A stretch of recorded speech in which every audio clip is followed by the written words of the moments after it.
My life be like, yeah. My life be like, yeah. What's up, guys? Pops Paladin here.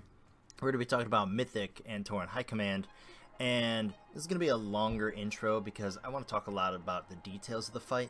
So first, let's talk about the gear that I'm currently wearing. I'm wearing a full DPS set, including Khaz'goroth's Courage and an unstable Arcanal Crystal. Looking to pump out as much damage as possible on these ads, as well as the bats. So that's kind of a big thing. So I'm running Seraphim, First Avenger, Blessed Hammer, and I'm just really trying to pump it out. In terms of damage taken here, it's a lot of melee, and exploit weakness is going to just increase the amount of melee damage that you're taking. So though you're playing Seraphim, you need to play it kind of, I guess, safely, saving each one of your Shield of the Righteous for each exploit weakness, and most likely when you taunt, you want to put up a Shield of the Righteous as well. So in terms of actual threat management, it's a pretty 50-50-ish split if you go through the entire fight breakdown percentage-wise. In terms of defensive buffs, you can see my Shield of the Righteous was up about 40% of the time, so I'm pretty pleased with that, obviously. And as you're looking at here, for the heals needed for me, heals needed total, it's an awful lot. And then heals needed for myself is a little bit high because I'm running Seraphim, so I don't constantly have Shield of the Righteous up. But you know, you can manage it pretty well with your own Hand of the Protector. So, moving into actual damage done. Now you can output a lot of damage depending on where you decide to tank the boss, and that's going to be a very important key thing that I'm going to mention here shortly. Just making sure you're keeping everything up. You're going to see on this, I have a Seraphim uptime of 32%. It could be higher if you want to really push the outer boundary limits, but like I said, you need to play it safe, at least making sure you have a Shield of the Righteous for each exploit weakness that comes out, because that's really what's going to start hurting. And then you can just see the total amount of cast that I've got going here with a 98% uptime, or activity time. Alright, so now when you're going to tank this specific boss, you want to make sure that you are tanking it just off center to one side of the pod or the other, slightly back towards the wall. And the reason why you're going to do that is because you want to make sure that your melee can cleave onto the bats that are currently there.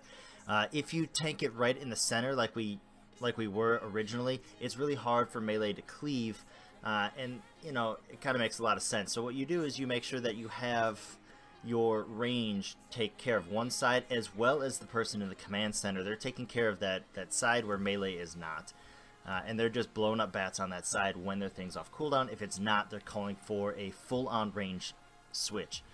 You yourselves, and I'm going to pop up here very shortly, are going to do a lot of damage to bats, because your consecration, your shield jumps if you're wearing telecas, your Eye of Tear when you're using Pillars of Inmost Light, as I am here, you're just going to output a lot of bat damage. And in my particular group with our raid makeup, I was actually 3rd overall in bat damage. Right here, you can pump out a lot. You just got to make sure that as your raid group's kind of dealing back and forth side to side with what's going on, they know that they're cleaving when the bats are above them, and they're single targeting when there's no bats or ads around them. So another thing that you can consider running is Edemas. Edemas is pretty good here. That's actually how we got our first kill. You're looking at our 3rd kill here on Antoran High Command. On our first kill, I used Demas in order to slow those ads down as much as possible, and it also does that AoE damage every time you activate Demas. But after that, I decided to run Khaz'goroth and Arcano, and it actually allowed me to output about another 400,000 per second.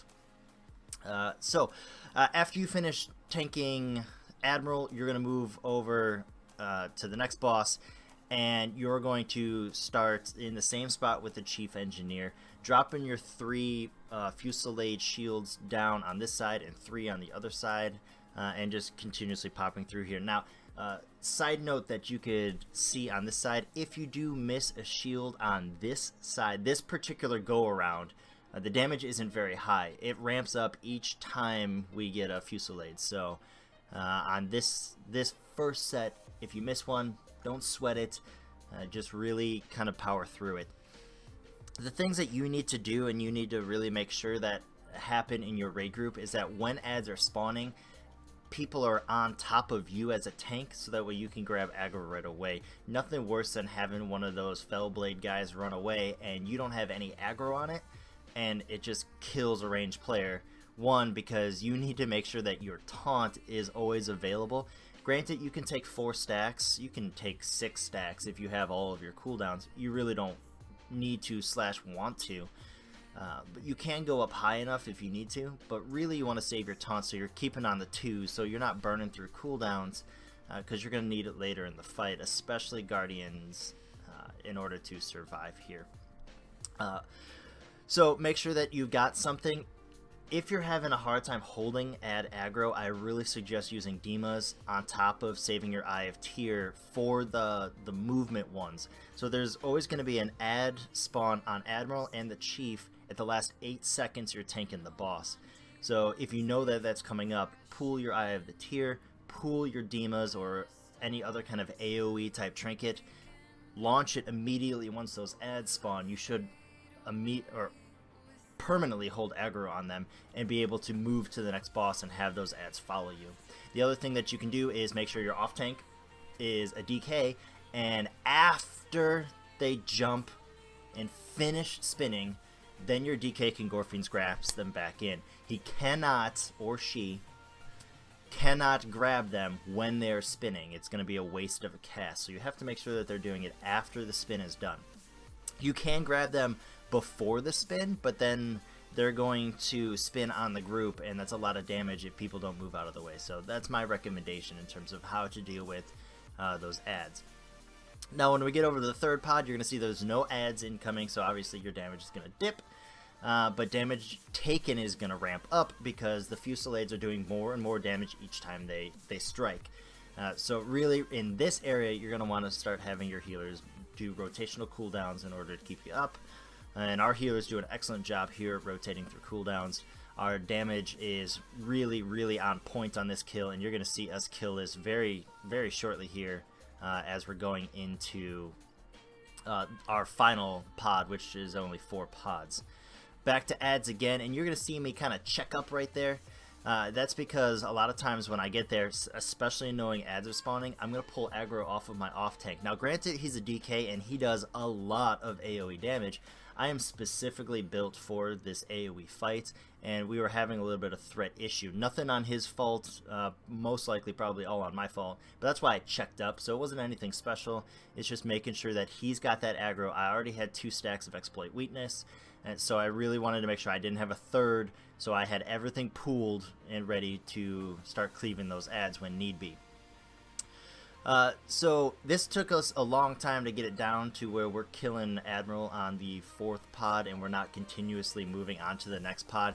If you get to the next pod for the Chief, the oh crap moment of the raid is going to come at Fusillade number 2, where it's most likely going to wipe your group. And we believe we marked that down to 6 minutes and 53 seconds. So if you're getting to that point, you want to have at least 2 or 3 healer cooldowns ready for that if you want to try to push through to that 7-8 minute mark, and that's kind of where it's going to get you from there.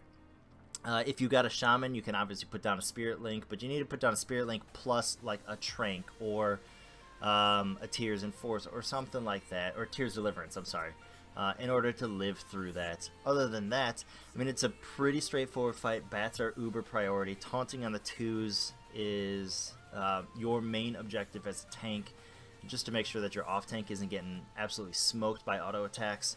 And I really just have fun with this one. I really enjoyed doing an AoE DPS build. Our healers can handle it, and I give them a huge thumbs up on that one. Also, you might notice a brand new UI. I am trialing it right now. This is LUI. Usually I use LVUI, but I'm giving it a go to see what it looks like. Yeah. So hopefully this helped you. I mean, it's a lot of fun for me on this fight. I love AoE fights, so does everybody else, but as a tank I love AoE fights because I love trying to deal with the boss and holding add aggro, plus trying to output, plus trying to live.